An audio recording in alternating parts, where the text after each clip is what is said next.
Now, a short while ago on this programme I described HBO's Deadwood as being one of the best shows of the last 5 years, and I was right, it is. But it isn't the best, because the best show of the last 5 years, possibly even the last 10 years or 20 years come to that, is another HBO show, not as well known, called The Wire. The Wire is quite simply a stunning piece of work. Dip into it for 5 minutes and you could be forgiven for thinking it's just another cop show, but you'd be so wrong you might as well hurl yourself into a great big bloody bin. That's him there in the orange. At its core, it's a drama dealing with the ongoing war of attrition between cops and drug dealers on the streets of contemporary Baltimore. But it's more than that. It's not a simple goodies versus baddies melodrama. And it actually physically pains me to use this phrase because anyone who uses it sounds like an absolute tosser. But it is truly multi-layered. Every character in the programme is trapped somehow, be it within the bureaucratic confines of the police department. So what can I tell you? If this case doesn't fall, we're all going to be stepping on our dicks trying to explain what happened. Or the unforgiving brutality of the street. You think you fucked up now? What's up? Look what they did to my ride. Do it or don't, but I got some place to be. Police and the drug gangs are presented as two distinct networks, each with their own power structure, internal political wranglings. Do the chair know we gonna look like some punk-ass bitches out there? Motherfucker, I will punk your ass. Yo, Frank. What? And enforced compromises for everyone I involved. understand. If I have to throw Burrell a scapegoat or two, I got what to throw. Both of them are regularly shat on by the only truly powerful forces in the programme, which lurk somewhere at the top and are only concerned with lining their own pockets or covering their arses. It's a serial that unfolds slowly and dramatically like a novel, which isn't surprising because that was actually its creator's intention. Speaking of creators, the show was created by a former police reporter, David Simon, working in conjunction with a former homicide detective. And as you might imagine, this gives it an air of authenticity that's largely unmatched in TV drama. It's also an angry and intelligent show that offers no easy solution to the problems that it focuses on. For instance, in Season 3, a police chief, frustrated by the never-ending cycle of violence, introduces a highly unofficial safe zone for drug use in a bid to shift dealers from the corners, a move he likens to the concession allowing public drinking from brown bags. Not that the show presents drug use as being without consequence, in fact quite the reverse. Are you sure this guy wants to be selling you weight? The characterisation across the whole series is absolutely rock solid, which given the huge number of characters involved is an amazing achievement. Performances too are almost uniformly brilliant. Picking out a couple of the cast for special praise feels almost unfair, but you know what, I am unfair, so I'm going to do it anyway. Snitching bugs. Particularly worthy of note are Michael K. Williams playing idiosyncratic bandit Omar, Andre Royo as shambolic crackhead Bubbles, and Brixton's very own Idris Elba as brooding, charismatic drug lord Stringer Bell. I ain't gonna hold out. All right, man, double the muscle on every stash we got. And if the man coming, make ready for the man. Bloody good accent there as well. He's not the only Brit in the cast, incidentally. Dominic West plays lead cop Jimmy McNulty with a slightly less convincing accent, but what the hell, this show's so good it could literally fart in my face and I'd still love it. You can get the first 2 seasons of The Wire on DVD, and Season 3 has just been released in the US. Season 4, meanwhile, should be airing later this year on FX here in the UK. If you like good drama, you have absolutely no excuse for not indulging in this. It is just f***ing brilliant. I'd like to tell you a true story about American television, and I know it's true because it happened to me. CBS had called me and wanted to fly me out to audition for a pilot for a sitcom. I'd been seen in New York City by a writer, a director, and a producer, and they'd watched my stand-up act. And from that act, they took a whole bunch of lines of mine and created a character for this pilot. I was flying out to Los Angeles to audition for a part which was me. Let me make that clear. I was going to Los Angeles to audition to be myself.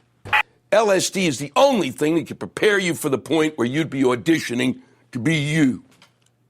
And let me tell you this, I gave a great audition. Why? Because I'm me. An hour after the audition, I got a call from CBS and they said, yes, you gave a great audition.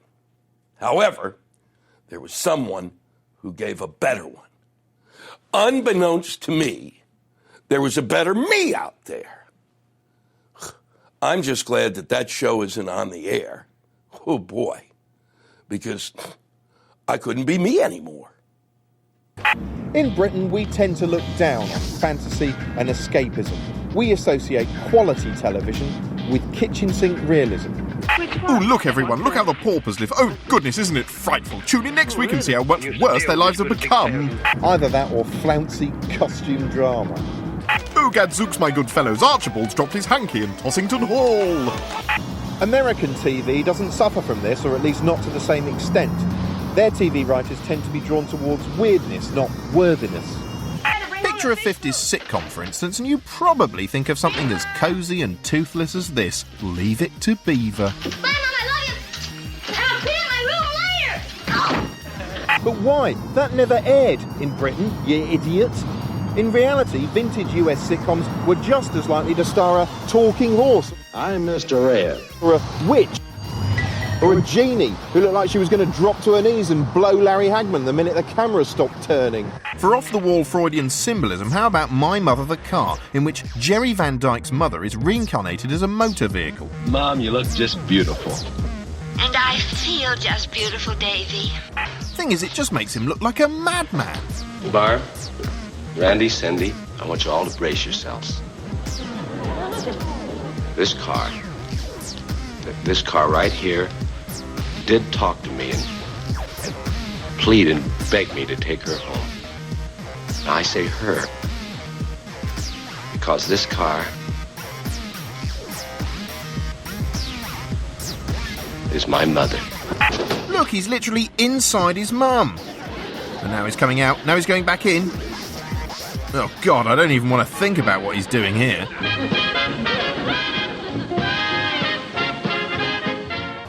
For my money, the king of TV oddity hails from the 1950s.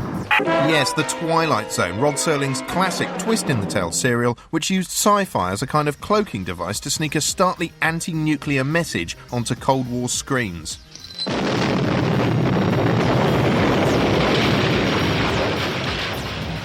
Henry Bemis, now just a part of a smashed landscape. Just a piece of the rubble. Just a fragment of what man has deeded to himself.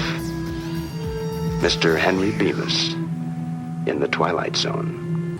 Chilling stuff, although sometimes the message was nothing more profound than, if you've got a plane, for God's sake, don't let William Shatner on board. Damn, there's a man out there. What? Look, he's crawling on... Incidentally, there's an acting masterclass from Shatner here. Watch this sequence and bear in mind all he has to do is get the policeman's gun without being noticed.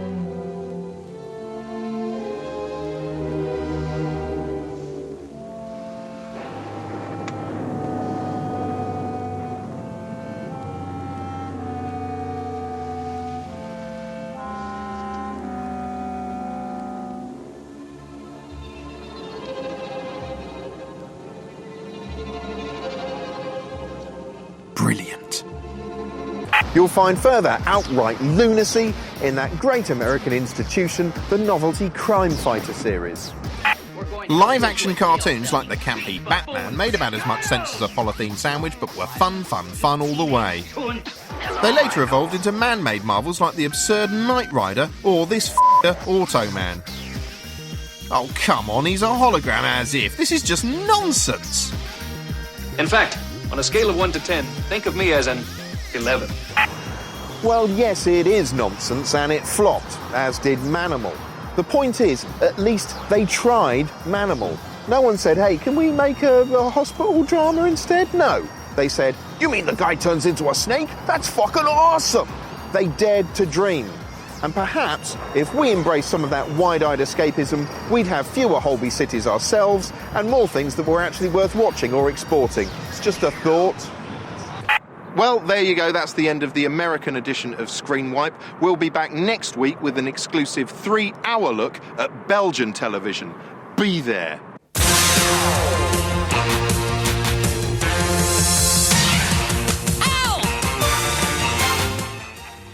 Tonight, Ben Anderson holidays in the danger zones of El Salvador, Honduras and Panama to find out what life's like now the Americans have moved out. Stay with us.